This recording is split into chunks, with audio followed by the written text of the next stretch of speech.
And we are live. Okay, welcome to the Freaking Out podcast. My name is Hugo Aranzaes, and I write a column about the psychology of games. And with us tonight is amateur film. Is cosplayer slash reporter and author of the comic analysis column, The Long Box Fortress of Solitude, James Neese. In a couple of minutes, Ryan Ray is going to join us. So we are going to start talking about the recent trailers of Jurassic Park, The Lost World, and Star Wars. James Neese. Yes. Earlier this week, Jurassic Park, The Lost World released its first trailer.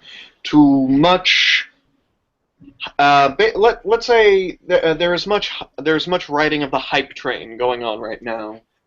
Me personally, I am all aboard, and I cannot wait for this movie to come out. Basically, for those, you know what? Screw it. Just for the sake of explanations, because people yell at us if we don't explain. Well, Jurassic Park was a series of books created by Michael Crichton, I believe is his name, and it was made into a famous film series from back in the 90s. The last Jurassic Park movie was Jurassic Park 3, which was in the early 2000s, and there's not been any movie since. And although there has been much... Jurassic World has been in development hell, basically, since Jurassic Park 3. They've wanted to make it, there have been rumors about it for years, but nothing's ever come of it. Now we finally got it. Couple things that they tell us in this trailer. One, they actually managed to open the amusement park. Two, the amusement park is actually very successful and widely accessible. What? It looks great. It looks big. It's like even bigger. It's like Disneyland. Yeah, exactly. There's a inclusive. There's this shot that looks a lot like Universal Studios part of the Possibly it could have been Universal Studios. Maybe, I don't know. But yeah, it's going. It's and. Guardians of the Galaxy and Parks and Recreation star Chris Pratt is going to be the main character of this movie. There isn't much information about what his role is, but from what we can gather, he is most likely a dinosaur expert and/or the dinosaur handler, because one of the trainer. What? Trainer. Thank you. Better word. The dinosaur trainer. Because there's a scene, the best scene of this frickin' trailer, in my opinion, is at the end where Chris Pratt opens the gates, releasing a pack of velociraptors, and he's riding alongside them on his fucking motorcycle. And he's like, he's leading this pack of velociraptors going hunting. Like, whoa! Every time we've seen these velociraptors, they've been the worst baddies. Like, as bad as the Tyrannosaurus Rex is, like, you can hear the T-Rex coming. Yeah. Velociraptors, you don't fuck with velociraptors. You just... Raptors are there, you run. End of story. But if Chris Pratt has the raptors on his side... Woo! You know, if you have read the news through the production of the movie, you knew that there was the character of Chris Pratt was going to be some sort of expert in dinosaurs, but since dinosaurs have been alive now for several years, experts of dinosaurs aren't anthropologists anymore. They are, you know, like zoologists, in this case, a trainer. And we knew, well, we heard about Chris Pratt becoming this guy who trained even a couple of dinosaurs. We didn't know exactly what type of dinosaurs they were, but everyone thought it was velociraptors. And this scene, this shot confirms it. And the idea was that the dinosaurs are going to be now in our sight, at least some of them. And that threat is going to be, you know, a bigger, badder, and crazier dinosaurs. Now, what I don't understand is how many years have passed since the first series? That is definitely a good thing to point out, considering we left off the original series with the old guy who basically made Jurassic Park in the original. He was not doing well. Like, he was He really died. old or dying. I'm sure the actor, he died? Oh, no, the character. Oh, the character died. Mhm. Okay, well, if the character died, so that leaves the question, who's in charge of this park? Who's got all these assets? Who's handling it? Could it be the grandchildren from the original movie? Could it be just some other relatives? Who are going to be the people who brought this park to life? Also, who's the dumb shit who thought that it was a good idea to cook a dinosaur? No, you know what? There's I don't know who said it, but they explained it at least a very possible way. The idea was if you have this huge park with big dinosaurs and lots of people getting in and out, eventually people are going to get tired, and like as a manager, you're going to desire a bigger attraction. And Okay, but in that case, you're not necessarily going to make all of the dinosaurs, like every single dinosaur or every single prehistoric beast, all at once. You're not going to just cook them all at the same time. So you have a rotating door. Why would you create like a brand new fuck you-asaurus? Now, so far we know it's going to be like a big dinosaur, and in the horrible Jurassic Park 3 movie, they presented us with one that was bigger than a T-Rex. Now let's assume this time they created something bigger. Because they thought it was like always, you know, you can have a Jurassic Park movie without people making huge mistakes. You know, we shouldn't build a dinosaur park. We build it. We shouldn't go there. People go again and again. So okay, bad decisions are part of the franchise. Now, if people without bad decisions, we would not have a story. Exactly.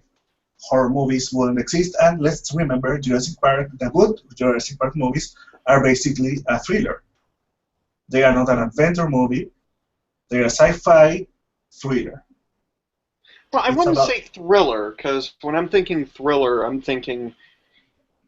I actually do see the Jurassic Park movies as something of an adventure series, because these characters are forced to go onto these various exotic island locales, and they have to survive. They have to traverse the landscape and survive. So I'd say that's pretty adventurous. Yeah. The things they fight, the things they have to contend with, those are thrilling situations, but I wouldn't classify it as a thriller movie. I don't know. When I remember I visited when I saw the first Jurassic Park movie. It was the feeling I got was a fascinating mixture between the idea of bringing dinosaurs back, which is the sci-fi component, and the intense feeling of threat you feel throughout the movie. Just remembering the scene of the T-Rex following the jeep where Jeff Goldblum is, or the T-Rex. Must go faster. Must go faster. Must go faster. Go, go, go, go, go, go, go, go, go, go, go, go, go. I love that movie. And you know, that feeling of threat is one, at that time, I associated with thrillers. All right. Because a horror movie is most about killing people and maybe jump scares. I don't know how to define it. That's just a word that came to me. Now, let's talk about another rumors about the movie we heard before. Do you remember anything you heard about before that trailer came out? Oh, about the Jurassic World movie? Yeah. As I said, it was more rumors that they were making it, not so much what the plot was going to be about. That's all I ever heard about it was, oh, they're making a new Jurassic Park movie. No, they're not. Well, Now they are. I was listening or reading some of the articles because there were a couple of disturbing news about that movie. Not that disturbing, but okay. Here's the thing: the subplot about genetically engineered new dinosaur. There are two news I heard about this. First one said that it was going to be, and it might be a minor spoiler if I am right, but I doubt I am right, that the dinosaur was going to have not only dinosaur genes, but also genes. I don't know. It's cuttlefish. I think it's the name of the animal in English. Cuttlefish. It's this. Let me see. It's this. Yes. This like squid slash octopus. It's Lord Helix, but without the helix shell. Yeah, but these animals, if you have seen in the documentaries, maybe in Discovery when they used to pass documentaries, they have the ability to change color and the pattern of their skin. In other ways, we should have probably during editing, we'll put like a picture of a cuttlefish right here, I think, and if we can do that, and if we can, I gotta say, if this dinosaur is supposed to be like a cuttlefish, it's gonna be no. He's not supposed to be like a cuttlefish. No, I mean if it's supposed to be blended with a cuttlefish, yeah. I mean, it's gonna end up being. It's gonna be like a Cthulhu-saurus. No. Okay, forget about the. No, I know. I will watch that movie. I know you mean its attributes, its survival attributes. No, I'm just saying it looks like Cthulhu. The cuttlefish, like the octopus, can mimic its environment. You know, like a chameleon. So I thought what people thought was that the dinosaur was going to be able to, I don't know, mimic the woods and hide better, or maybe when he's angry he will display these light colors like a chameleon. And that's like the least crazy idea that I heard. The other ideas, and this is like really, I'm sorry for these words, but shit crazy, is that they were going to be dinosaur and human hybrids in the movie. You heard about this? That sounds dumb. That's dumb, but at some point it was really considered because out there is concept art about these dinosaur human hybrids. It just sounds like a really stupid idea in both terms of like in universe as well as making the movie. Yeah, it doesn't sound good. There were dinosaur human hybrids that were mercenaries. So picture that. Mercenary dinosaur human hybrids. Yeah. Okay, well, that's getting into the territories of really sci-fi. There's a difference between sci-fi like I'm a raptor human going through space on my starship hunting down criminals, and I'm cooking dinosaurs in a laboratory. There's a subtle shift between your frame of reference for sci-fi. Like, there's a big difference between that level and where we are with Jurassic Park. Jurassic Park has always tried to stay within some realms of reality. Yeah, the idea of good science fiction is that it seems possible. Like it might not happen now, but eventually, if the right conditions happen in a couple of years, we could see this. Exactly. Now, what made I think humans could ended up finding a way to do this. Now, the first movie was successful because it mixtured here's the thing that with the first movie I saw in theaters. The idea of bringing back the dinosaurs was very attractive, and in a way, the movie did this because it was the first time we saw this quality of computer-generated special effects. Mm-hmm. Now, I remember being in the theater watching the scene when they first encountered the dinosaurs, not only the big brontosaurus, but like this big shot of a lake and a lot of animals, prehistoric animals, drinking water from there. It almost brought tears to my eyes. It was impressive. It was, what if they were alive, and now we can have a pretty good idea of what it will feel, because computer-generated graphics are showing it to us. Now, that is not going to happen now. Like, CG graphics haven't improved that much. However, the scary aspect of the movie, the idea of being hunted by animals, that can be successful. That can be done again and again and again. And I think that's what they are aiming to today.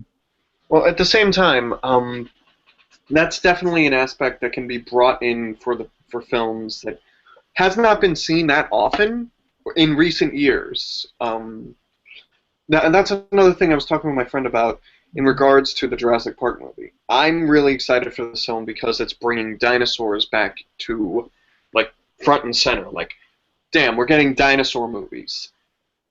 Not even Jurassic Park. I don't care about Jurassic Park. Just dinosaurs. I want dinosaurs on the big screen.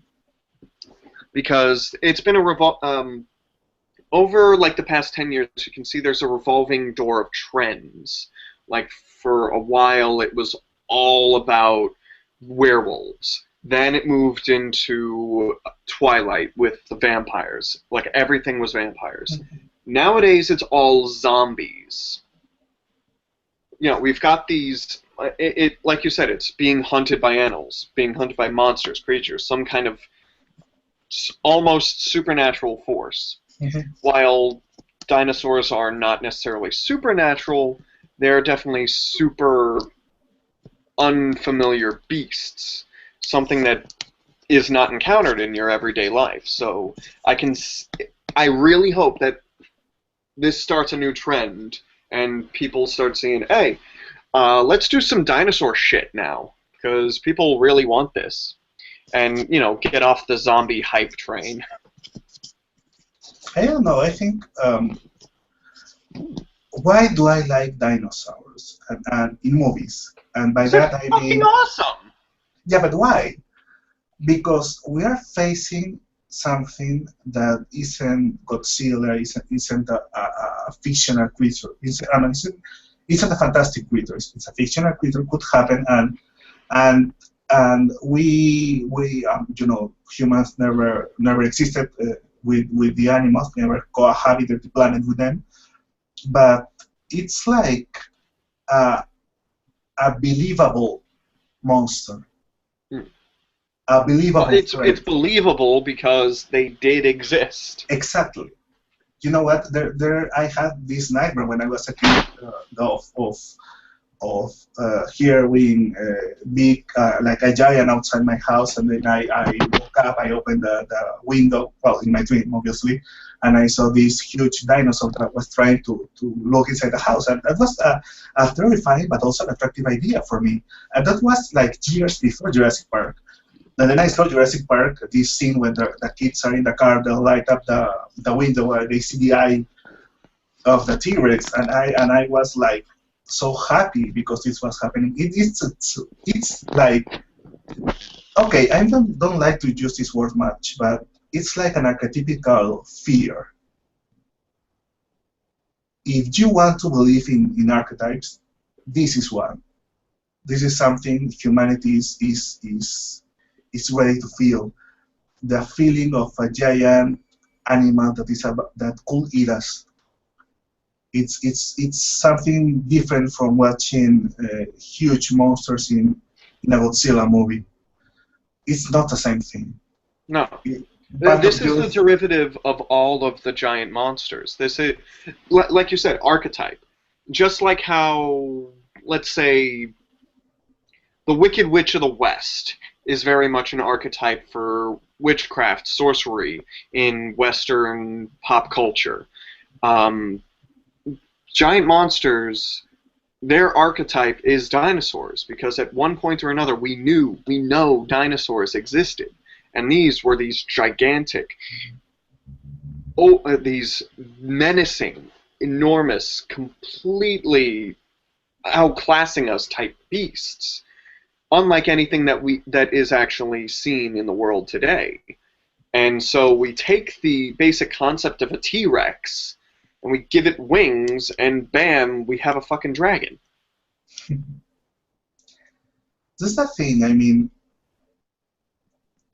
it's going to be dinosaur movies offer us something that a Godzilla or a dragon movie can't offer us, and that's what might bring back the franchise. At least I hope so. It looks like it's going to be really, really good. They've got Chris Pratt. If nothing else, they know they're going to make their fucking money. Yeah, but he's not like the same character in Guardians of the Galaxy. He's not goofy. He's not.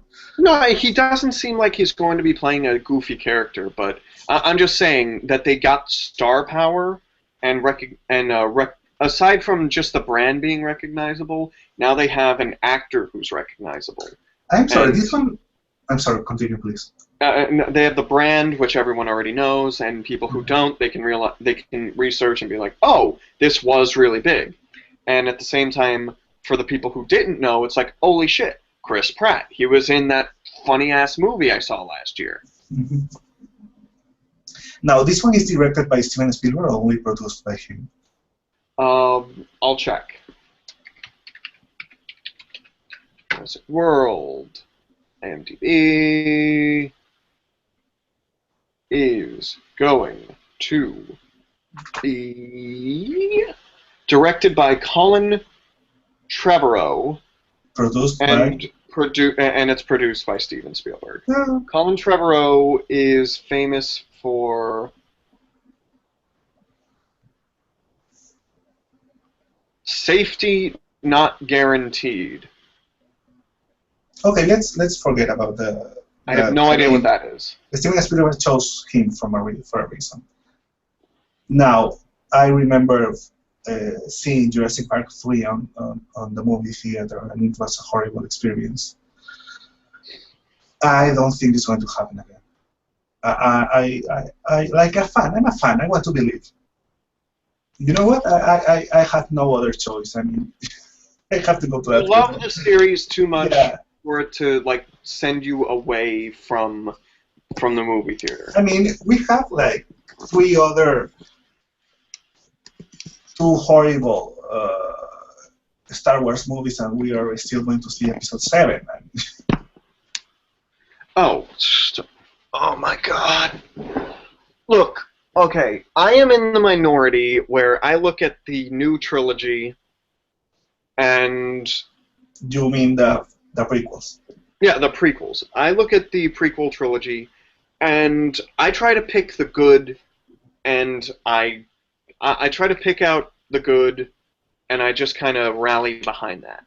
Everyone says their favorite, basically everyone says that the worst of the 3 was the first one. Mm-hmm. I have to disagree because I was able to follow behind Qui-Gon Jinn. Yeah, I personally think that number 2, Attack of the Clones, was the worst, but anyway. I was able to get behind Qui-Gon Jinn because he was such an interesting character. We'd never seen a Jedi. We had never seen many full-fledged Jedi in the original trilogy. In the original trilogy, we had Obi-Wan Kenobi, who died in the first movie, and we didn't really get any super development out of him until Episode 6. And while we did meet Yoda, Yoda is a very different Jedi. He is... you can make the argument that he went a little off the wagon after probably decades alone on a swamp planet. Here's the thing, Yoda, you never seen him fighting in the original movies. It what? You never see him fighting in the original movies. In the original, yeah. You never see him fighting, and you only see him fight in Attack of the Clones. And yeah, that was a big reveal. That was one of the good things that I get behind on Attack of the Clones. But there's so much dragging in Attack of the Clones with the dialogue between Anakin and Padme, and it's sand. Not like everything here is soft and smooth. No, I'm sorry. I can't do that. I can't do that. Episode 3, everyone says, is more or less the best of the 3, and I agree. And I don't think I really need to go into that. But regardless, Episode 7. No. Star Wars: The Force Awakens. There is no 7 in that. Fuck you! It's Episode 7. Fuck you! It's Episode fucking 7. It takes place 30 years after Episode 6. How many years? Episode 7. What? How many years? 30. 30 years. Yeah, they're keeping it in line because, I mean, they have the original actors coming back, at least for a little bit, so you kind of need to explain why they look kind of aged. Before we start, not aged, they are aging fine. I mean, the guys at least. Before we start with the trailer, one of the selling points, one of the reasons people started accepting the idea that J.J. Abrams was going to make the Episode 7 film is because he promised, he didn't promise. People started saying that he was really fond of the idea of using real props and stages and not that much CG, which is one of the reasons one of the aspects of the original prequels people criticized, that it was just full green screen. Way too much CGI, yes. Yeah, and it doesn't feel that good. And we talk about this going back to the Blu-ray of the Episode 4 and 5. It's amazing how it feels, and it's basically because of the real props and real sets, real props, real actors. Exactly. The feeling that gives you is different. And when people thought this was going to be a thing, and then there were news about the real life X-wing they had in the studios, the real life Millennium Falcon, real life size. I mean, it's like a wooden box, but it's a real life replica of the Millennium Falcon in the studios in England. It's in England, I think. And there were clips about this in the production diaries that were released on the videos. So, in that situation, that trailer is released. And the first shot we have is of a desert, a real desert, doesn't look CG, and a real human with a real suit. Real armor. Troopers. Real armor. That's actually something that was a constant nagging annoyance during episodes 2 and 3. Was none of the clone troopers were ever really there. None of those scenes were ever real. Even in episode 3, when clone troopers had their helmets off, they were never there. They were completely computer-generated humans. And it's like, what's the fucking point? Just get some schmucks and put them in armor. Or just... You had to hire the guy who played Jango Fett in episode 2 to do the voices of all the clones. So why didn't you just have him act? I mean, I get you have to computer generate and superimpose his face onto multiple characters if, like, several clones have their helmets off. But if you have a scene where you have all the clones standing there with their helmets on, there's no reason at all they should not be real people. But that was something... I'm sorry, you were saying... No, I was about to say, in the trailer, we see a whole group of stormtroopers. And you can easily tell that they're all real people, including the the first actor we see wearing those stormtrooper armor. Yeah, Yes, no, real fucking people. that shot I liked, and it promised something. It showed, you know what, it's going to be what we promised you. You know, real sci-fi, like the way it was used to be. It used to be, you know, with real sets and stuff and people.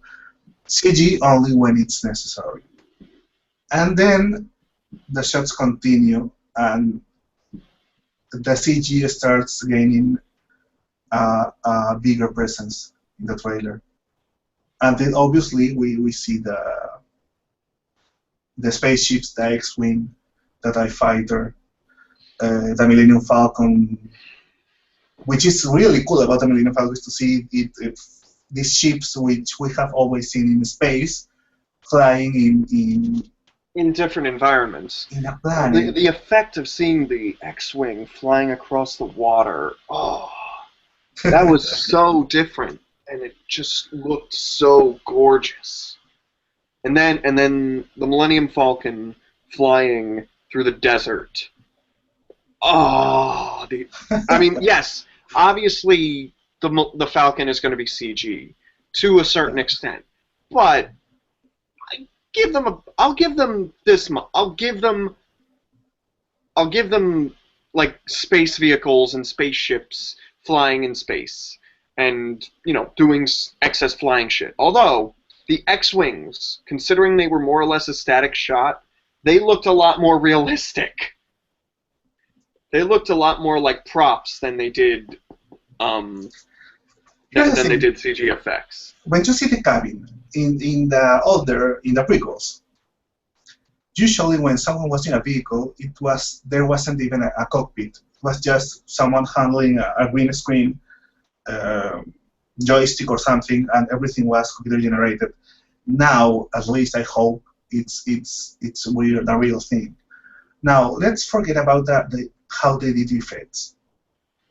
How effective? What was the impact of this trailer on you? What? How did the trailer affected you? Did you like? Did you hate it? All right. Once again, I showed you guys parts of my Star Wars collection. Mm-hmm. I am a huge Star Wars nerd, so seeing anything live-action Star Wars movie, anything like that, is going to get me on the hype train faster than you can imagine. So seeing this, I was excited.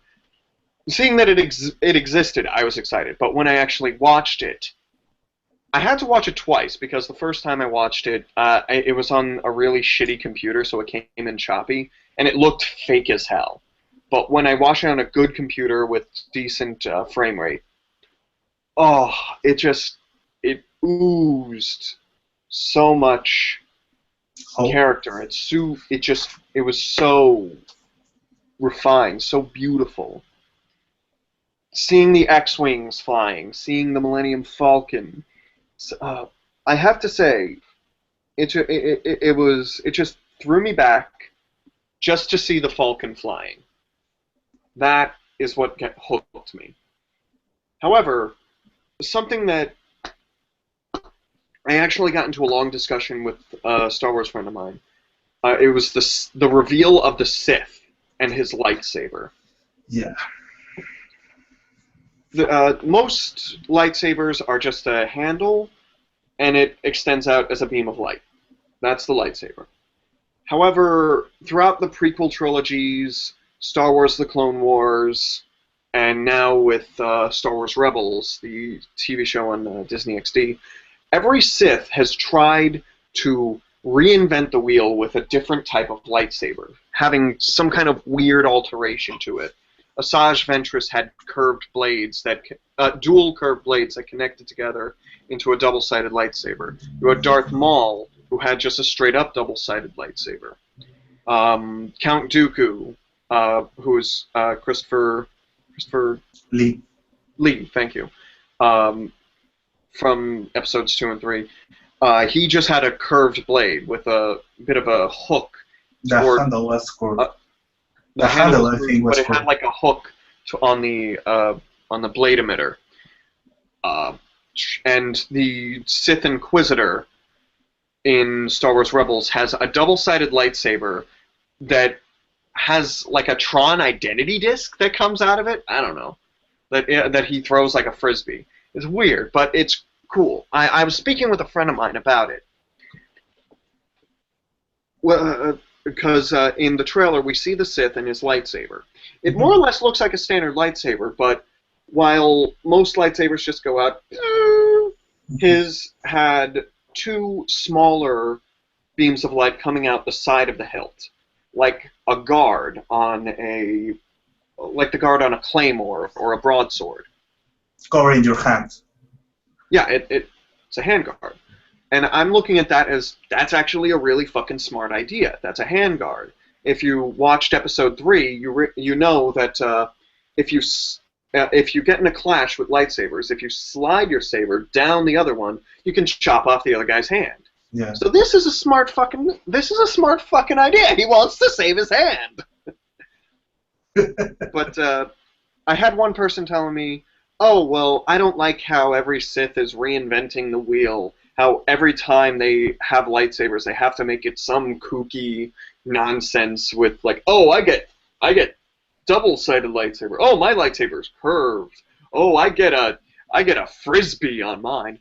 Well, the way I see it, can you describe to me what a Sith is supposed to be?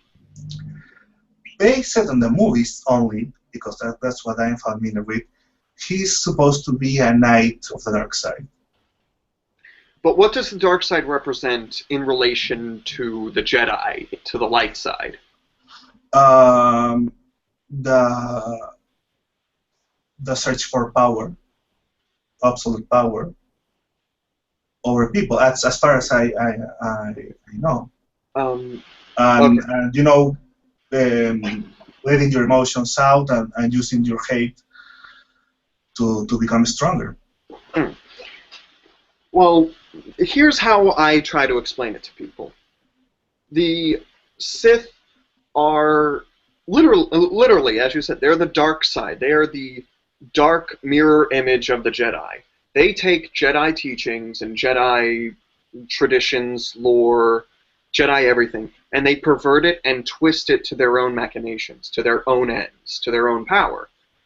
And they basically do everything in their power to take what they can from the Jedi and use it for their own gain.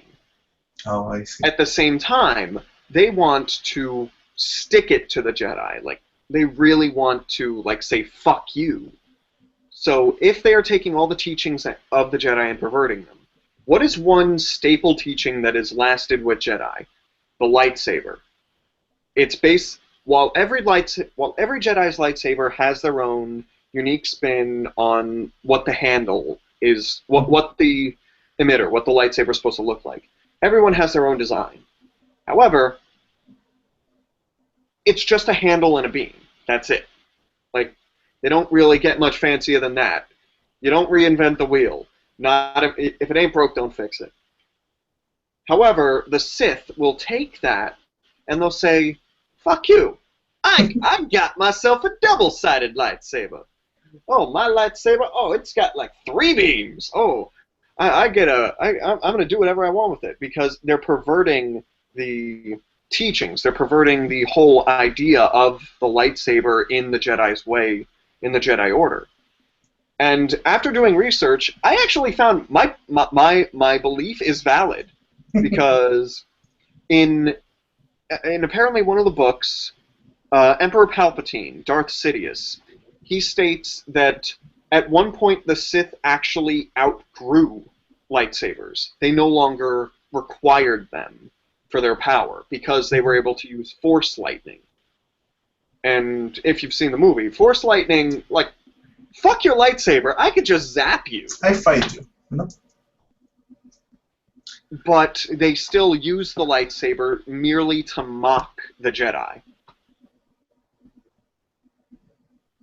Like, this is written fact. You know, this is part of my culture, and I have this sword that represents I defend justice and fairness, and I have honor, and this guy appears in the episode 1 with two-sided lightsaber, Double. Yeah. double blade. So that idea I get it. Now, for I used to think when I saw the trailer that these little small blades coming from the sides The were guard. actually, yeah, they looked like they were going to harm the welder, the one who had the sword. It looked like that maybe he's going to do something at some point. He's going to cut a couple of fingers. But you explained it has a purpose. Now, did you notice? Maybe I am imagining this. The lightsaber, the red lightsaber. The effect. Yeah, it looks like a flame. Yes, it looked very fiery, very. I have very never seen that before. No, and I also discussed that. And here's how I explain it. Okay, basically, here's the thing. That could be something in universe. It could be something very that is seated in the lore. It does exist, but that effect does worry me because we didn't see any Jedi in the trailer. We don't know what their sabers look like because all through episodes 1 through 6 or 4 through 3, whatever order you want to put it in, every lightsaber has always had the same effect. It's always looked the same. It's a solid, static beam of light. Seeing this fiery effect, it seems very like much an unnecessary change. But if it is what I believe it to be, then there could be a good reason for it.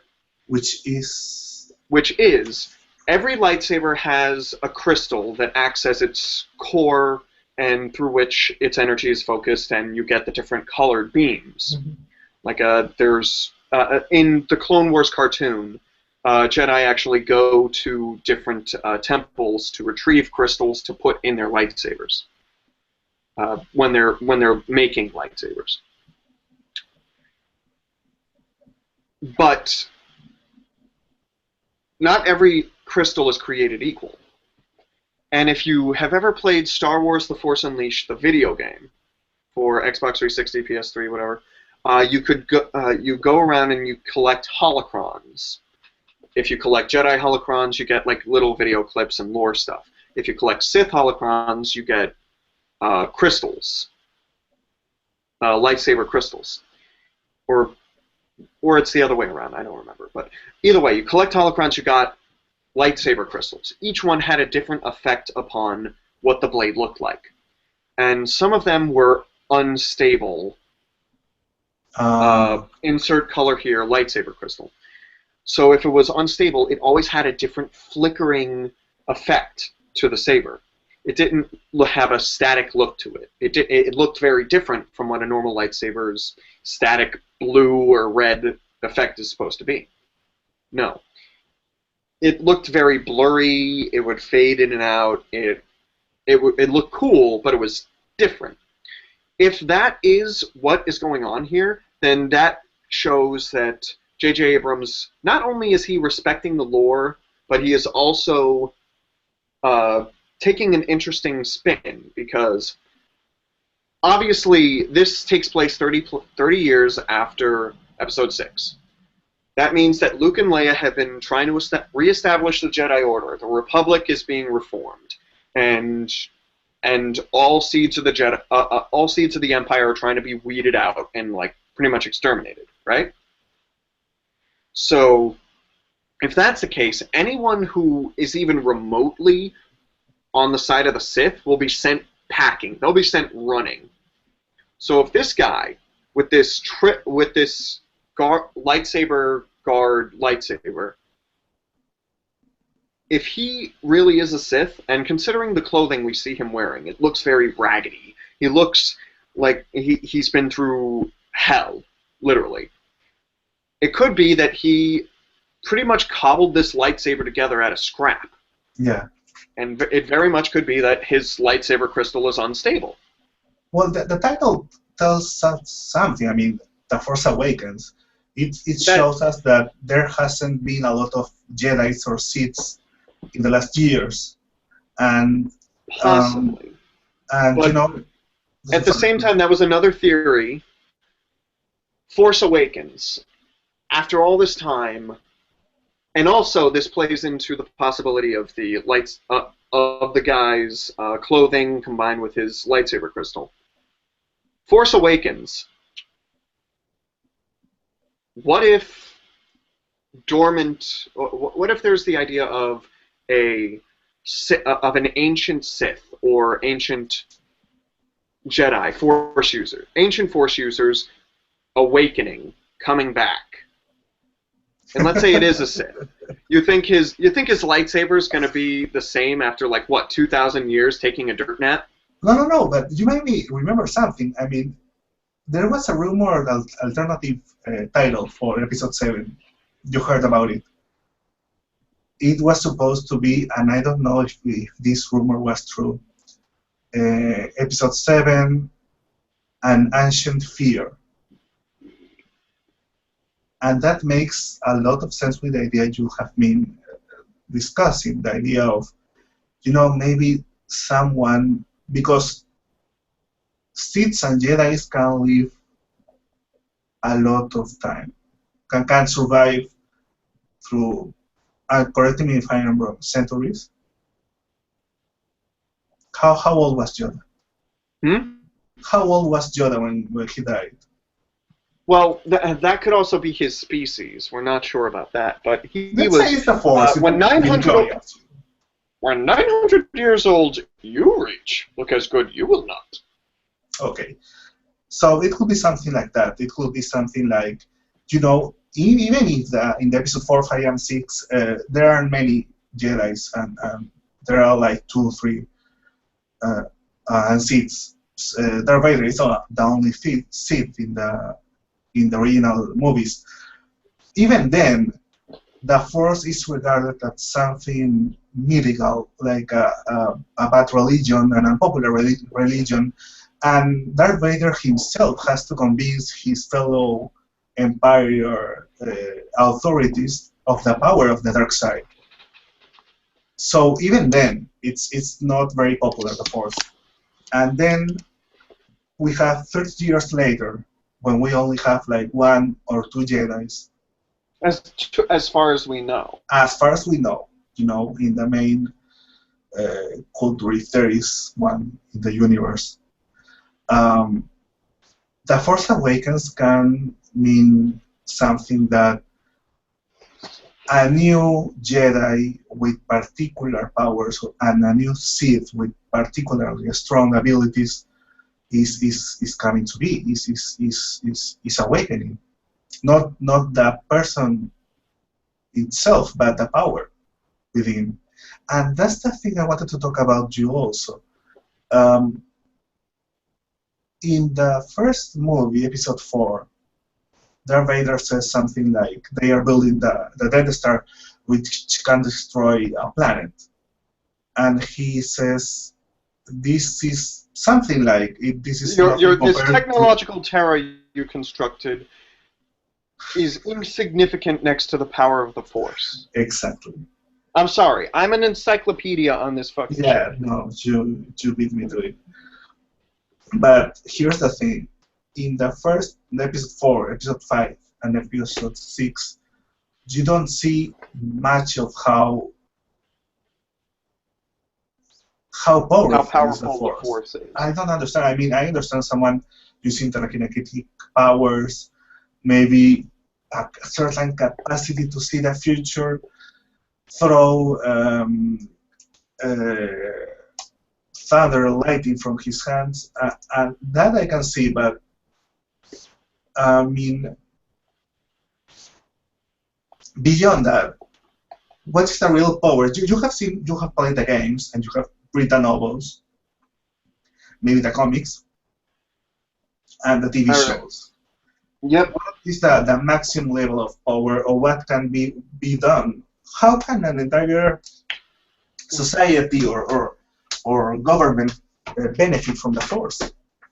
Well, I'm going to use several good examples, displaying several. I'm going to cite several good examples citing the extreme power of the Force. I'm going to use one shitty example, just because it exists. Okay. In Star Wars: The Force Unleashed, you play as Starkiller, and at one point you are fighting against the Empire. There is a point where you are basically being hunted down by an entire Imperial Star Destroyer. It's the Corellian cruisers. You know, the big triangle, the Dorito ships. Yeah, you're being chased down by that. So you're ordered by your Jedi Master to pull it down. Now, if you remember from Star Wars Episode 6, Luke had some trouble just lifting the X-Wing, but Yoda could do it no problem. Starkiller manages to rip down an entire Star Destroyer and crash it down into a planet. With his sheer force of will and the power of the Force. Recently, I believe it was like either last week or 2 weeks ago, in Star Wars Rebels, we're following Freddie Prinze Jr., who is the Jedi Master in this series. I'm not joking. Freddie Prinze Jr. is the voice actor who plays the Jedi Master. And he is teaching his apprentice how to use the Force to connect with all living beings, because all living beings are connected through the Force. So through the Force you can connect with other sentient life.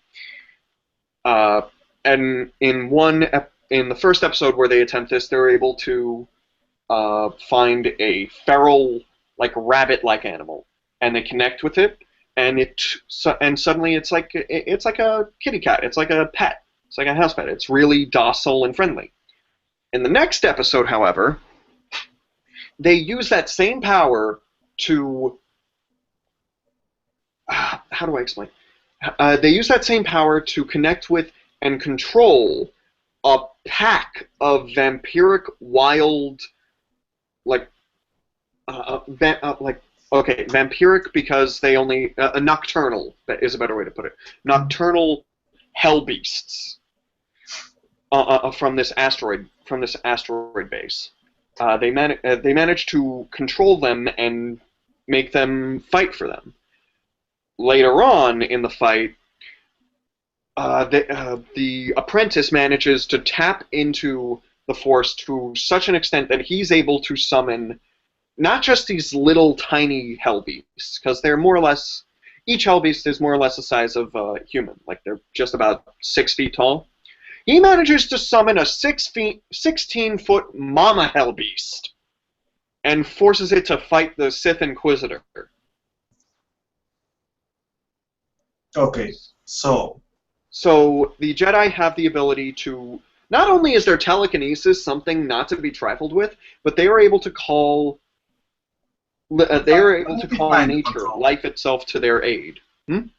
They can control a species and groups of animals and entities all around. Yes, they're able to connect with beings through the Force. That's also something they're able to do with their Jedi mind tricks, which have been seen all throughout episodes 1 through 6. Citing episode 2 specifically, Obi-Wan Kenobi meets some random drug dealer in a bar, and the drug dealer says, "You want to buy some death sticks?" "You don't want to sell me death sticks." "I don't want to sell you death sticks." "You want to go home and rethink your life?" "I want to go home and rethink my life." And he leaves, and he goes and does just that.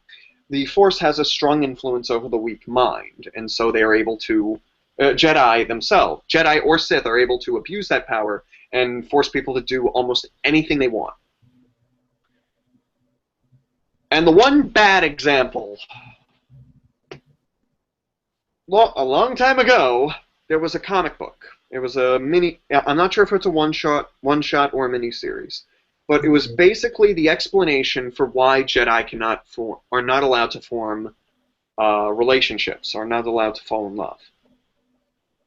It's a stupid reason, but Okay, it no, exists.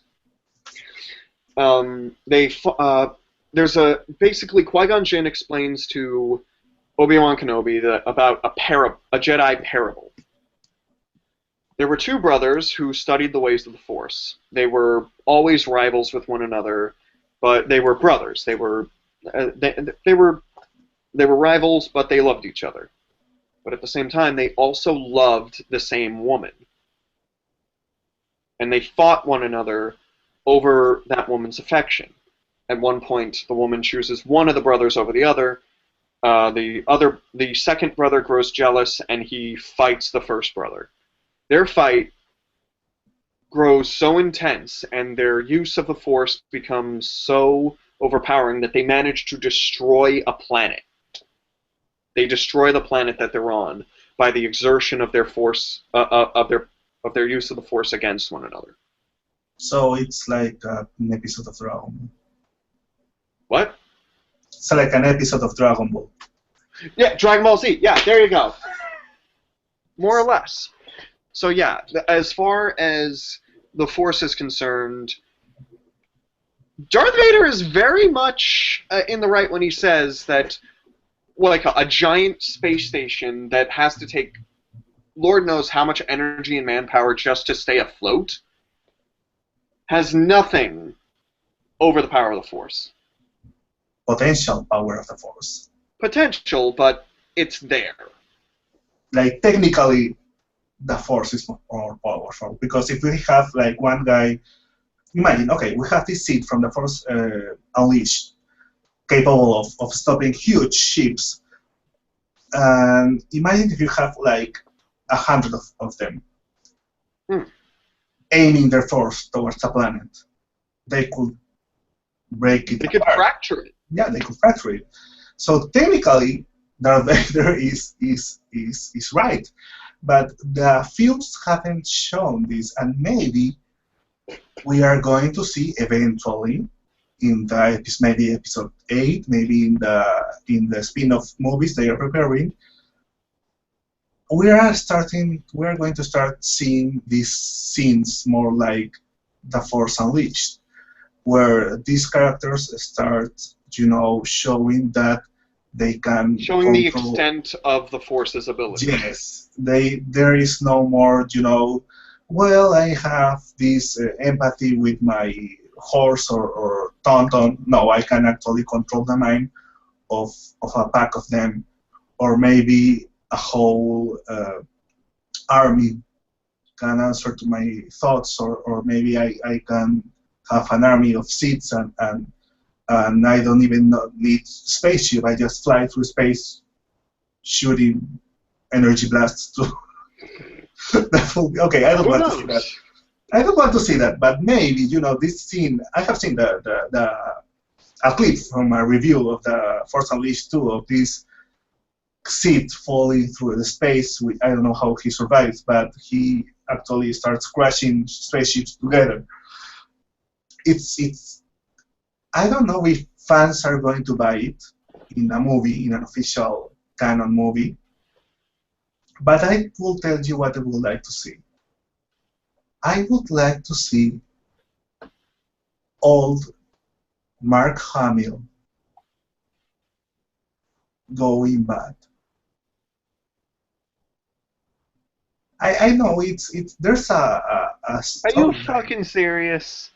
Okay, just it's the idea. I have Let me guess. You just want to hear. the You just Joker want to hear laughing Luke at his Skywalker seat. talk in the Joker Yeah, voice, don't you? That's exactly what I'm talking about. I want to see a Joker seat. Oh my god. Oh. Okay, let's put it this way. If the franchise goes to a wrong path, take a wrong path in the story, that will be a spectacularly wrong path, and I would like to see it. And now we are going to see the characters appear, but probably people say one of them is going to die.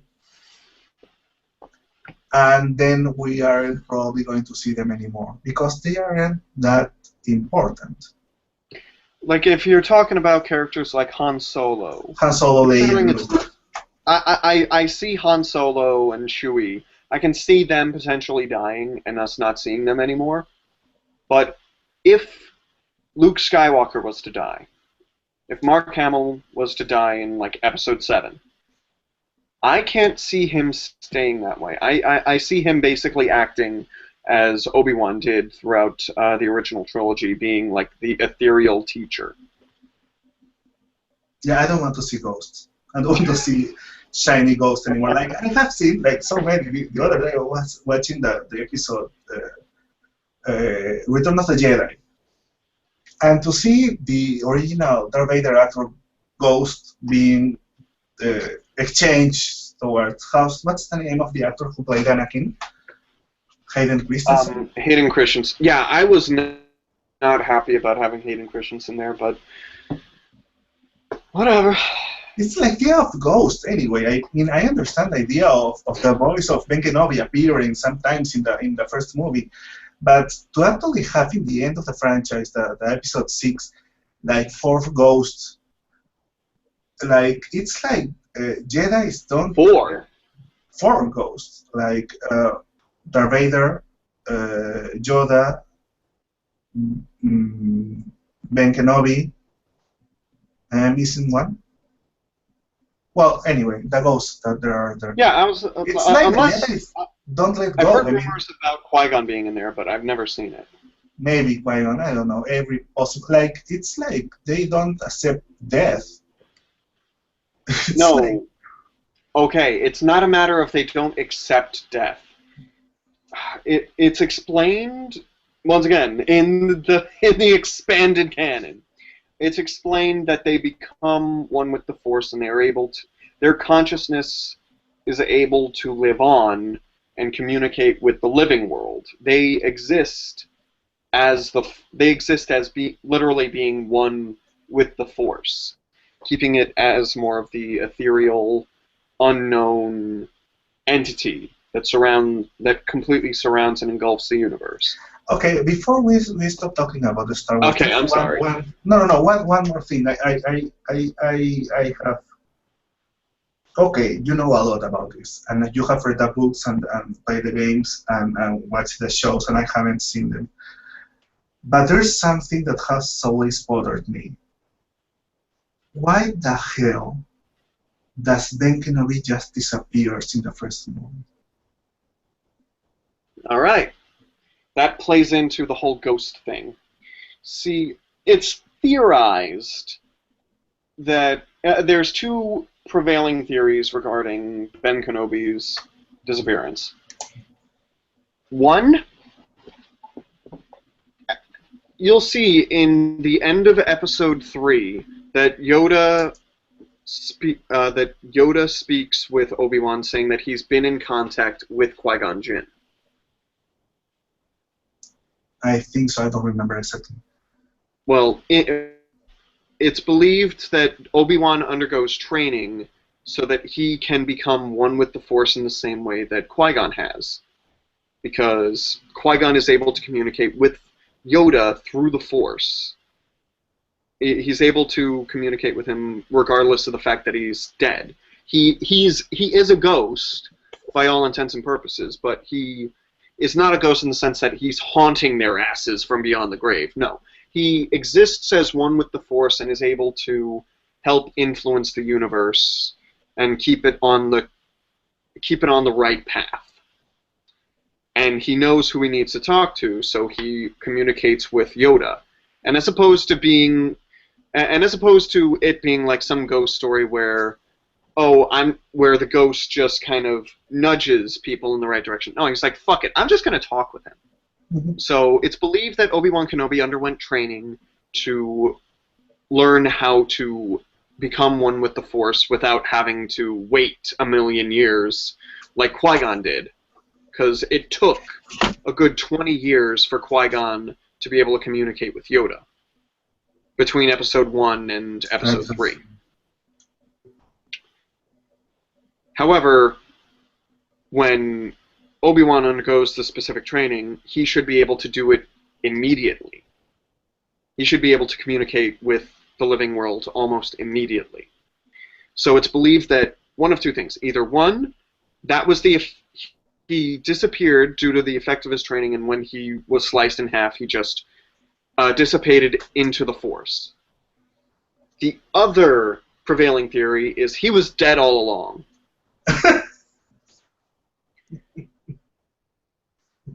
Meaning, when Luke came to find him, he was actually already a ghost. Oh my god, that's creepy. You just turned episode 4 into the Sixth Sense. Yes, I know, but it's just... No, wait. I just imagine Luke Skywalker talking alone, and the droids thinking he's crazy, and maybe there's like a mummified Jedi in the house of Ben Kenobi. All because he really wants to leave Tatooine.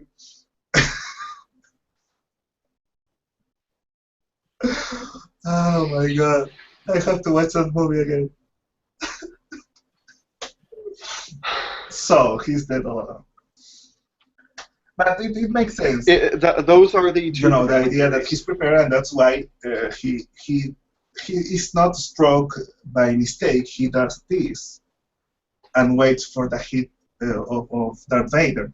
Yeah. Now, that's really interesting, and I would like to see, you know, there's all this potential for building a mythology that hasn't been exposed to the big audience. And this next trilogy has the opportunity to do that, to start building, you know what? The Force can do this, and the Jedi can become this, and the Siths can evolve from here. Basically, you just want them to explain it. Yes, slowly, and the idea is that we can see spectacular examples of the power of the Force without it looking too fantastic, too unrealistic. Do you understand? I guess. No, I see what you mean. Now, I was hoping to see like a possible Jedi and a possible Sith appearing in the next movie, and maybe evolving into people who understand and believe in the Force and start using them. But the trailer just put this Sith in the final shot, and yeah, like fuck it, we're just there's a Sith Sith, out of the and gate. don't worry, we're going to fight, and someone is going to have a lightsaber that is blue. The thing is, are we going to finally see a female Jedi? Finally? What are you talking about? In the movies, there hasn't been a female Jedi. No, wait, in the original movies, not that. Sorry, I just never counted the prequels. All throughout episode 2 and 3, they have female Jedi all over the place. Yeah, but I don't count them. I think in Star Wars, I always think... Okay, you mean a female Jedi protagonist in the movie. Okay, that would be... Like a female Force user as a main protagonist. Mm-hmm. Okay, now that makes more sense. Now, let's switch to another subject. Alrighty. Because we have like 40 minutes talking. Just about I could talk like a lot more about the Star Wars, because to be fair, I grew up as a fan of the Star Wars movies, and I thought I knew a lot about the Star Wars, and then I realized there were all these extended canon, and I have like no idea what I'm talking about in those subjects. So I could be talking about that a lot more, but now. Just as like quick examples right here, we got just Star Wars, Clone Wars, Volume 1, Volume 2, and then you've got the Clone Wars CG movie from a few years ago that evolved into the Clone Wars CG TV show. There was a 2D animation that was kind of... That was interesting, but I only saw a couple of episodes. Now you told me about Rebels. It's worth taking a look. Okay. I gotta say. A lot of people have an issue with the art style in Rebels being very kid-like, very kiddie, very kid-friendly. I have to say, it comes with the territory of they have to sell toys. Yeah, that's true. But the story is still solid. The characters are fun. The voice acting is very. The voice acting is phenomenal. So far the story is only 5 episodes in, so I can't exactly say, oh, this is the greatest thing in Star Wars ever. But I can say that it's very strong because, as opposed to the CG Clone Wars TV show, this is very self-contained. Where the CG Clone Wars TV show had like 50 different groups you had to pay attention to. It's just the one team. So that's just a. If you want to get into something with a faster pace and with a smaller scope, Rebels is a good place to go. Okay, great. Now, a couple of days ago, probably a week ago, I heard about an interview someone made to Hayao Miyazaki, switching to anime now. Okay.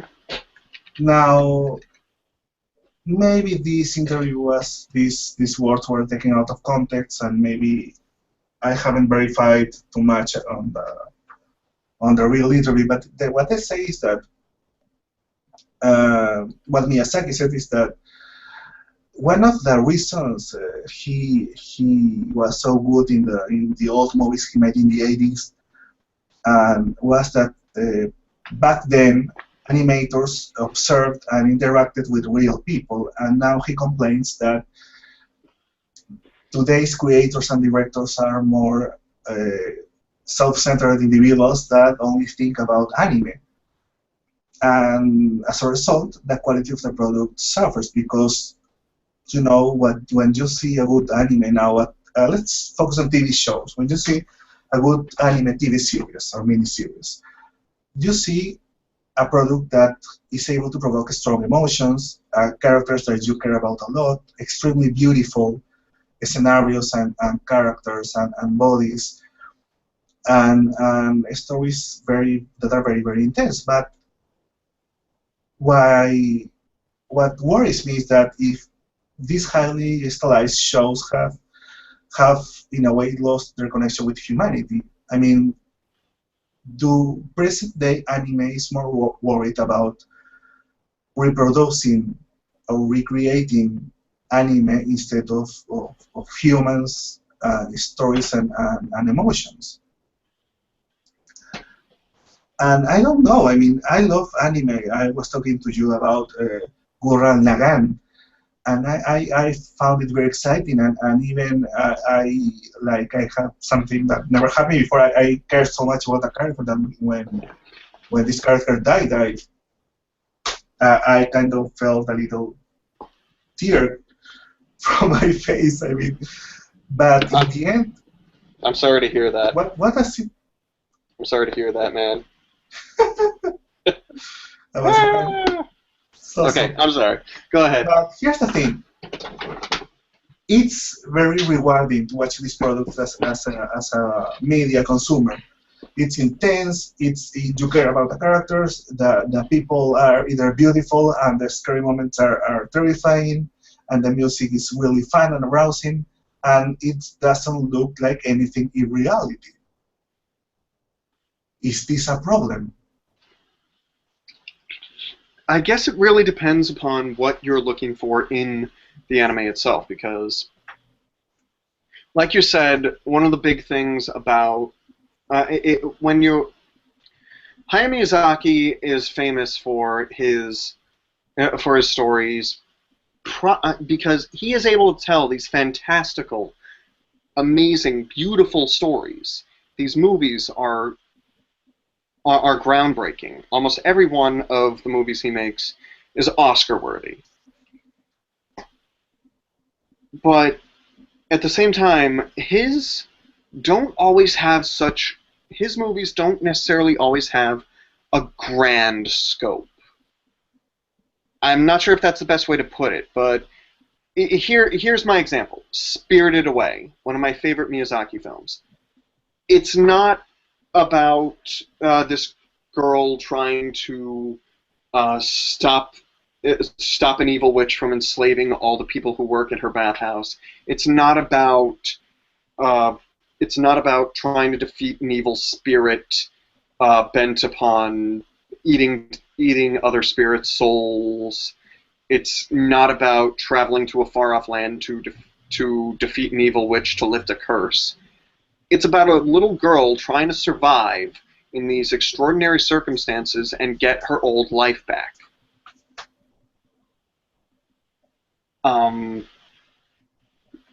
In Howl's Moving Castle, there's all this political intrigue going on in the background. There's all this different stuff going on with the war and magic and all these fantastical things. But it's at the core, it's all about this romance between this young girl who is forced to live with this debilitating, aging curse, and how she feels for this, and how she's able to try and change this more or less self-centered wizard and teach him what it means to be a little bit more humble. Basically, it's a humbling story. It shows him how to be a better man. His stories aren't necessarily grand. His stories are very human-centric. They are focused on people and their emotions and how they go through different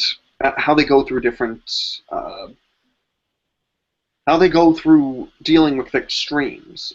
One of the things I love about anime is that it pushes everything to the nth note. They push everything to extremes, like Gurren Lagann.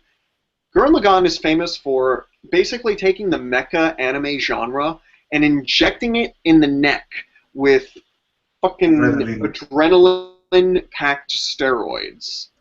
Because it is an amazing, fast-paced, crazy, thrilling thrill ride of an anime. But you still get the feeling of human emotion. You still get an attachment to the characters. The problem arises when you don't have attachment to characters and you really are just seeing giant mech battles or these fantastical like magic duels or like Dragon Ball Z-esque fight scenes. Like, I think the best anime I can use, while it's not a present-day anime,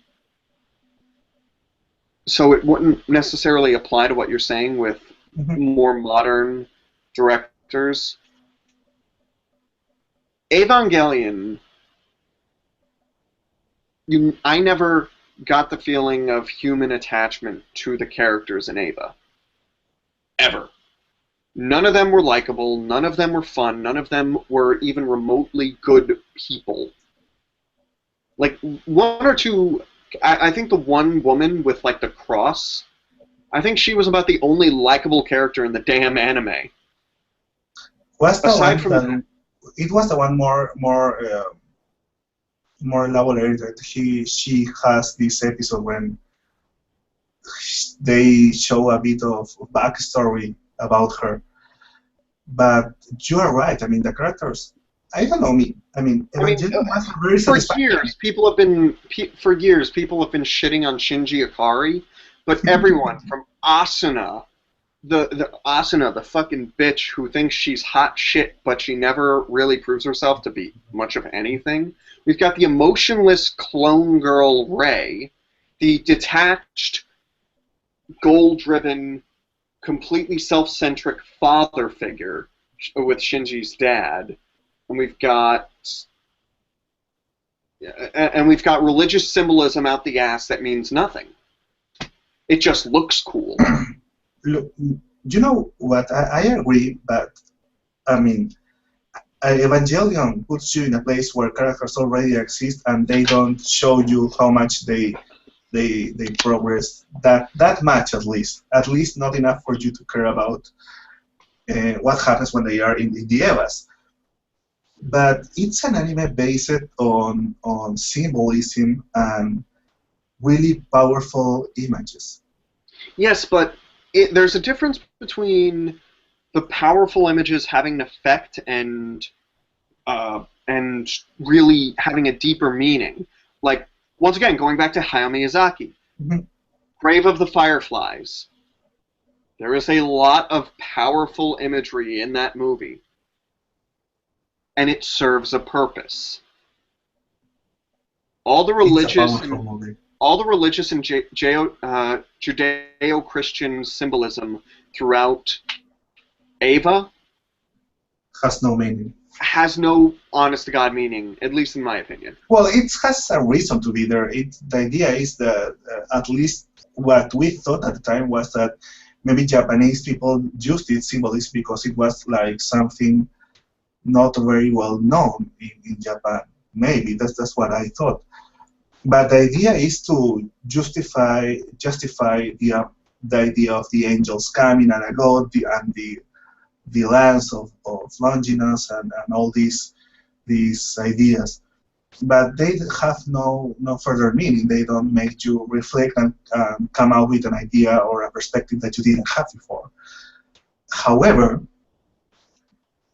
these images of here's what I respect about Evangelion. When people scream in this anime, and they scream a lot in Evangelion, Mm. it transmits you the feeling that something big is happening, something important, something horrible is going on, even though you don't care that much about the characters. I remember in the movies or in the series, when a monster appears and kills someone, puts someone in a position of threat, they scream, they suffer, some of them die, and you care about what is going on. However, you don't care much about the people involved. But not because it's not based on how well developed the characters are, but it's based on how intense is the actual portrayal, how realistic the screams feel, how the face of fear transmits you an emotion that you can actually recognize. That I respect because mostly all other media, what they do is, you know what, we have to make people care about the characters in order to make them care about the events. People don't care about the Force or spaceships if there isn't a group of rebels trying desperately to survive an attack, or they don't care about a dinosaur if they aren't, kids trying to escape with their families alive from an island. And that's what I respect about Evangelion. And I don't know about other animes. I think what your focus is right. You know, maybe in Miyazaki movies there is a lot of magic and a lot of visual elements trying to make you feel something, but the main idea is that you are are experiencing empathy with characters, and the message that reaches you it's about real emotions and real human problems, facing fear, facing adversity, surviving with your little sister in the middle of a war, or maybe trying to cheer up your sister when in the house of your father, maybe in Totoro. I don't know. Maybe what he's talking about is the fact that sometimes we are making characters that are realistic for a fictional setting, like in Gurren Lagann. The characters are very cartoony. Their personalities are larger than life. They are Kamina is too intense. Too you couldn't believe a character like that exists in real life. And even though I love the character, I really think there's a point in that character is not a reflection of an entire human being, of a real person. It's a reflection of maybe one aspect of an individual. In this case, courage, not giving up. That's how I see it, at least. I completely agree. I don't know. I mean, I used to watch anime movies. I used to watch some anime series, but in the late years of my 30-something uh, years in this planet, I have started watching a lot of anime shows, and I don't want to become one of those people that just ends up lowering their expectations just to consume more anime. I don't know. I don't want to look back and end up finding myself watching Pokemon or something like that. Yeah, that could definitely mess with you. It could definitely mess with you later on. I don't know. I don't think he's right. It makes me sad that he says that traditional animation is coming to an end. He doesn't means it that it isn't relevant as a medium. The problem, he says, is that it isn't possible to make traditional animated movies economically, financially. No, what he means by that is traditional animation, like drawing, selling, cell shading. I can see, yeah, that traditional animation is no longer viable in terms of for monetary reasons, but that doesn't mean that you can't get the same feeling. You can't get the same. It doesn't mean you can't get the same kind of story told in this specific medium. Like anime can still be 2D. It can still look like anime. It can still feel like the old school anime. It just will look a lot cleaner. It just won't be done with the painstaking drawing each cell process.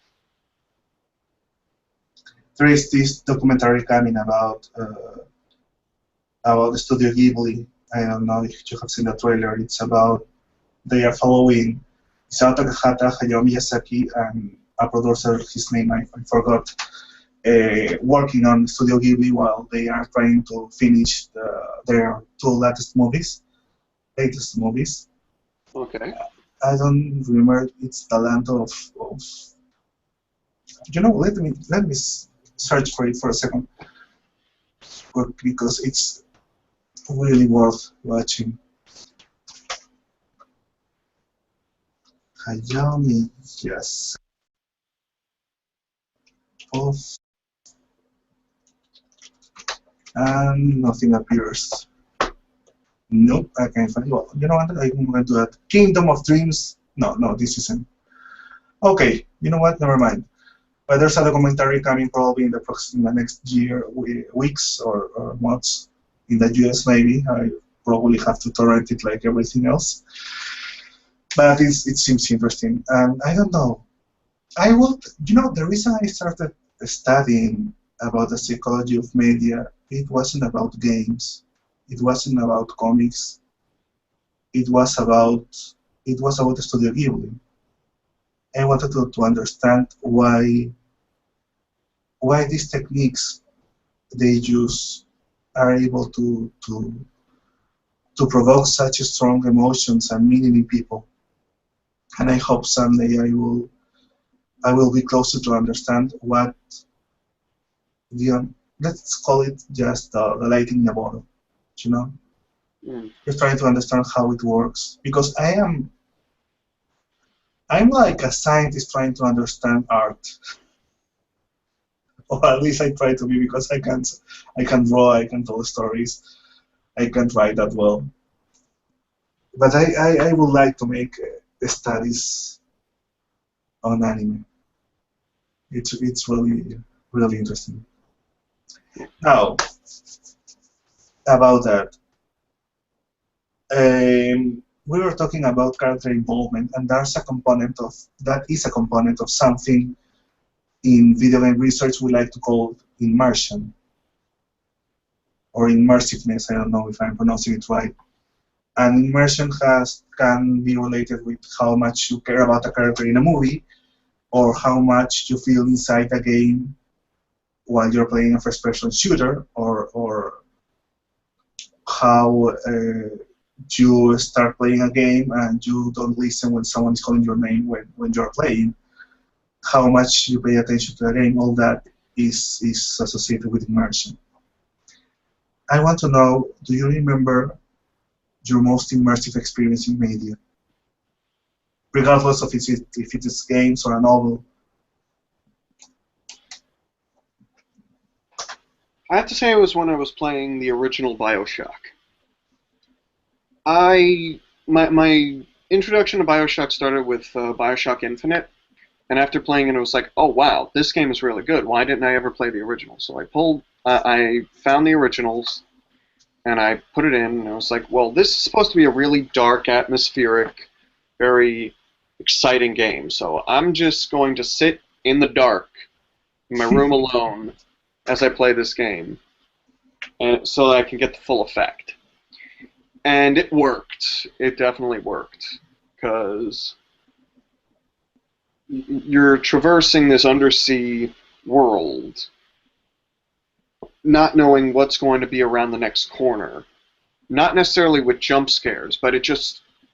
because that's one thing I fucking hate in games is jump scares, but it develops this atmosphere where you really have no clue what's going to come. You don't know if you can survive another attack from a Big Daddy, or if you really should take on that Big Daddy, even though you really need the atom from that little sister. It's like, God, it was a very tense, heart-pounding experience, and it was definitely one I'm glad I took.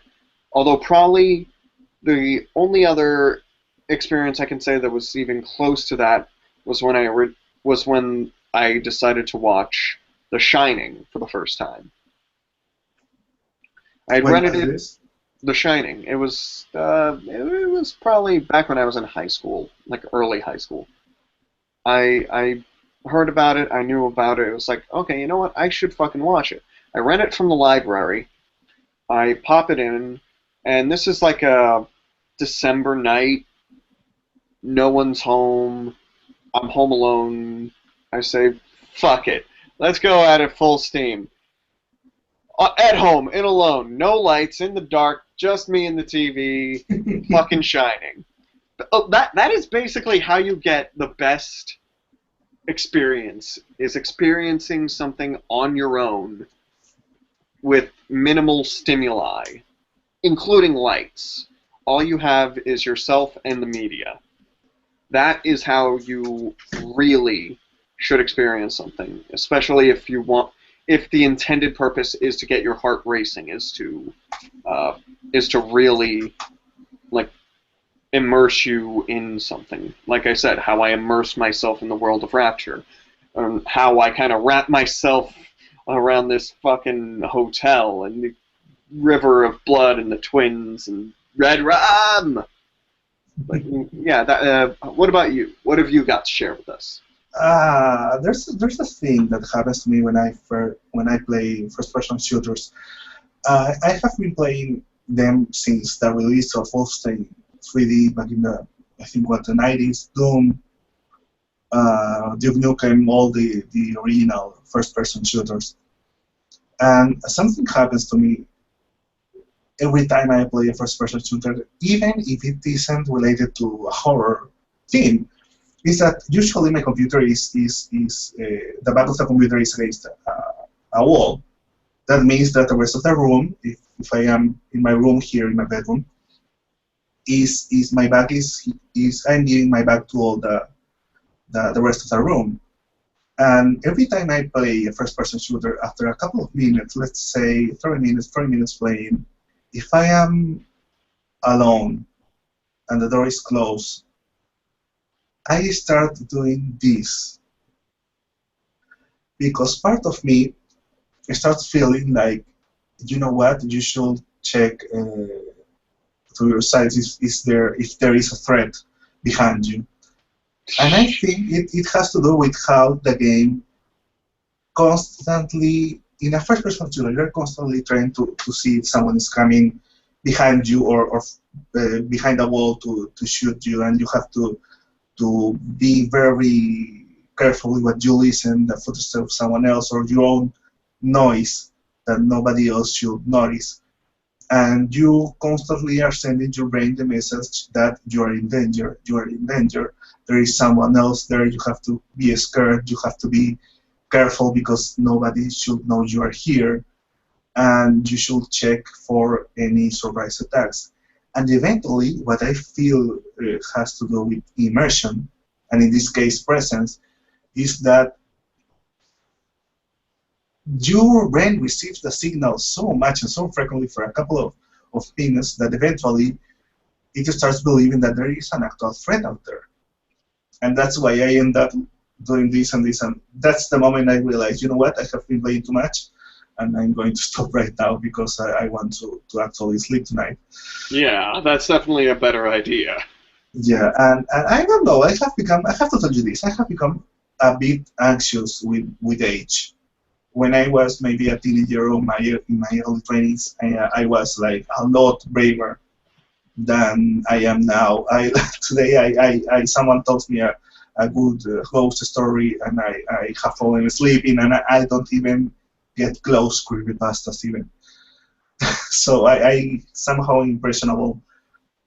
The other intense, immersive experience I remember, it's years ago when I was a teenager, and I used to read these books, these usually young young novels directed for teenagers, towards teenagers about three kids solving a mystery like the ones Alfred Hitchcock used to write, or other authors. You know what, like what's the name of these two guys, these two characters that usually appear? Oh wait, there are lots of them. I was reading this mystery novel, and it was set in a castle. It was modern day, but this was this abandoned castle in a city in the coast somewhere. And I started reading and getting into the story so much that part of me, for a second, felt inside a castle. Like I could feel the walls in a way I wasn't hallucinating. I could feel the walls, I could hear the rain, I could feel the humidity. And the moment that the thunder hits the story, I in a way I woke up and I realized, you know what, I am in my home. And that experience has kept with me for many years, because now immersion is very well associated with games, but a lot of scholars are trying to make people remember, you know what, immersion is also about reading comics, it's also about reading novels, watching movies, watching anime, any type of media. And it's a very nice experience usually, and both users and developers and content creators are trying to look for ways to reproduce it, and that's why it's you look for research on the subject. There's a ton of studies on immersion, especially in games. I don't know. Do you like to experience immersion, or do you just like to explore a game? Okay, well, no. If the game is able to, if the game is able to immerse me, if the game is able to grab me and get me to feel any sense of dread or any sense of just, if the game is able to clinch me and get me to like a point where my heart is racing, where I feel like how my character should be feeling in this game, that I think that is like the point of a game, of a modern video game, is to impose the emotions of the character onto the player. I think that's the best way to put it. Well, I remember, the experience changes depending on the game. I mentioned FPS, first-person shooter, because it's a really fun experience, but In the case of, for example, a racing game, I remember playing a mod for the Grand Theft Auto San Andreas game on PC uh, that you could play online with people, and there were a lot of racing servers. And these were races that sometimes took 5, 10, 15 minutes to complete. And I used to love. I got really good at the game, and I used to play these races for 15, 10 minutes circuits, and the level of attention I paid to the game, the engagement level was very intense.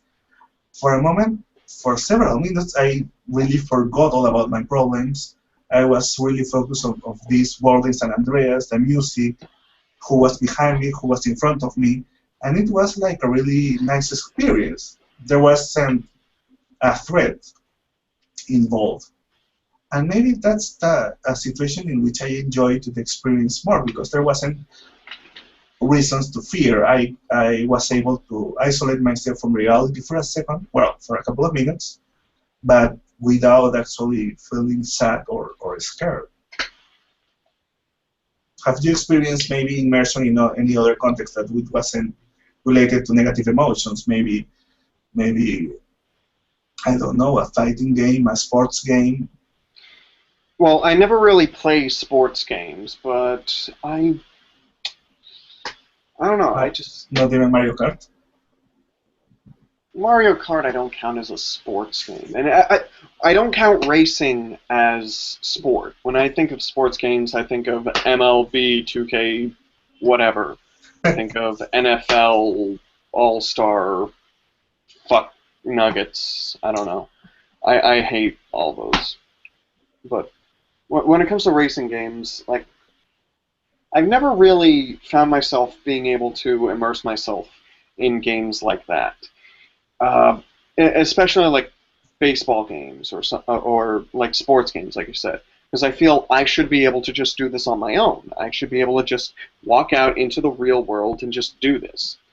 Fighting games, I am able to immerse myself in quite well because I think I told you I myself am a martial artist. I've studied for 12 years in Taekwondo. No, So when I what?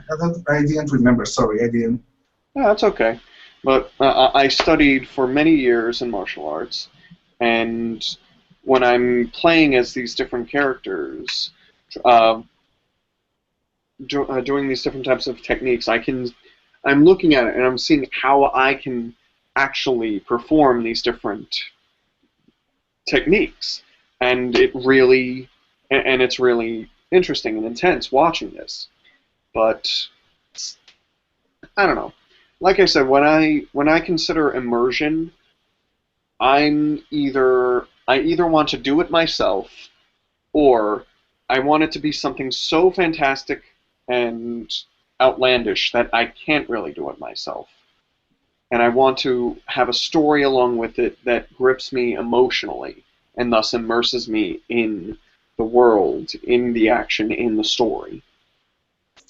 Now that's really interesting because there was a report a couple of weeks ago about on BBC, I think, or CNN about these simulators, these heavy machinery simulators games that appear sometimes like I don't know how to say it in English the words of these machines like okay, bus driver simulator, train driver simulator, something like that, and they talk about how some of the users were actual people who did these jobs in real life, and they found it relaxing, and that captured my attention because you mentioned something that actually, in your case, the fact that you know these moves and these actions and your brain, in a way, responds to them, actually interferes with you enjoying the game.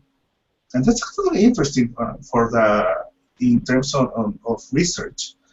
I would like to understand a little more about that.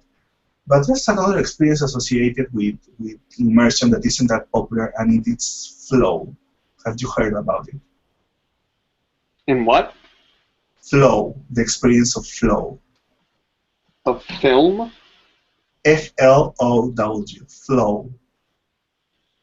Flow. Oh, W. flow. Experience of flow. I'm not sure what you mean. Flow means is experience associated with playing usually a puzzle game where you are so focused on the task that is in a way hard, but that you are good at it. For example, if you are really good at Tetris, you experience flow when you are playing a very difficult level and you pay so much attention to the game that you forget about the environment. If someone calls your name, you don't respond. But it's also kind immersing oneself to the point of secluding oneself. Yeah, but it has to do with a difficult task that you are really good at. It doesn't happen if you play a puzzle game in a hard difficulty, but you suck at it, because it will be just failure after failure. It has to do with your brain or yourself starts feeling really good at paying and investing all your cognitive resources in this task.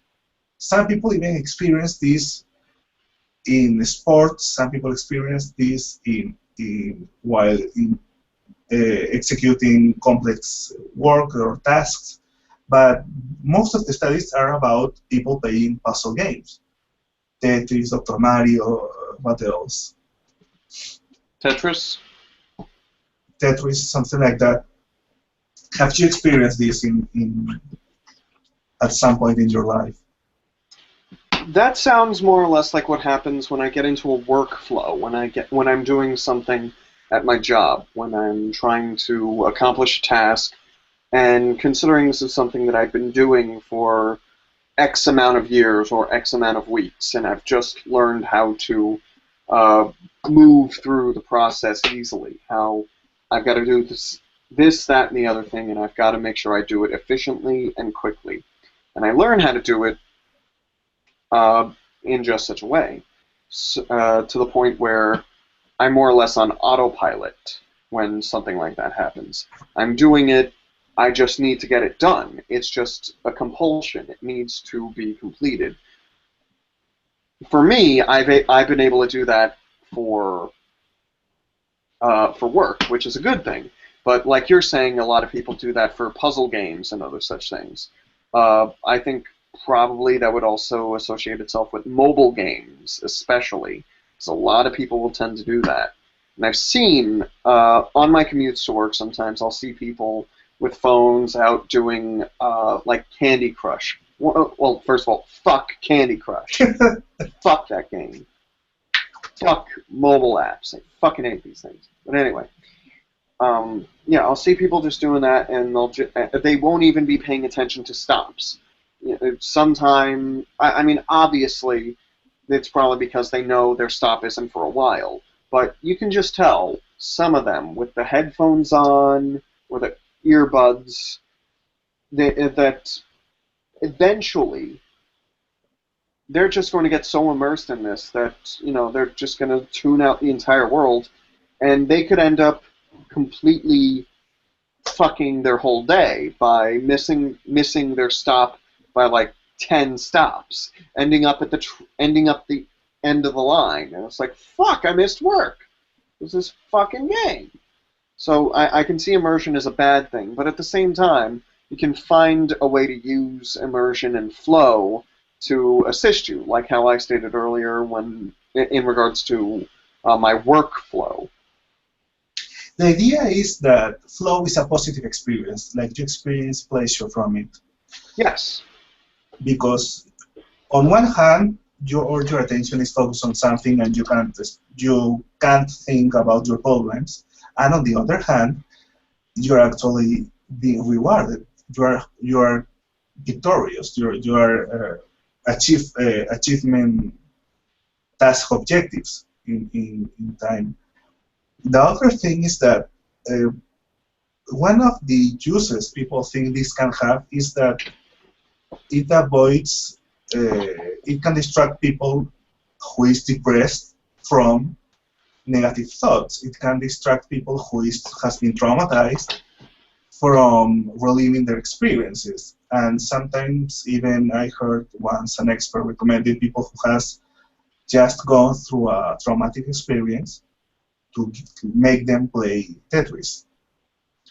Just because the fact that you're paying so much attention to the game prevents your brain from actually reliving reliving the experience so much that it becomes a problem in the future. Now, some people criticize this. They say, maybe you don't know the effects in the long term. Maybe it ain't that positive. But it's something I use. I mean, when I am maybe too sad, too angry, or too worried about something, I use media. I sit down and I watch anime or I watch a series. And even if it isn't that fun, it doesn't produce positive affect on me, it doesn't make me smile, at least for 20 minutes to 40 minutes, I am distracted. And I am not thinking about that which makes me feel sad. In that aspect, I think it's very useful, at least for me. Do you use media in that way? Yeah, like if I just want, like if I had like such a stressful day or something happened that I just don't want to deal with at all, I'll kind of just lock myself away and I'll just kind of sit there and I'll read my comics. I'll blow away a few badasses in Borderlands. I'll do any number of things just to escape my problems by immersing myself in these things because I feel comfortable there. Well, we have almost 2 hours in the clock. And I think considering I have work at 6 a.m. tomorrow, I believe it is a good time to call it a night. Okay, people, it has been awesome having you here. Thanks for listening. I am Hugo Aranzaes. With me is James Neese, which you can see in his own channel, and the Bank Effect. We will see you next week. Goodbye, my friends. See you soon.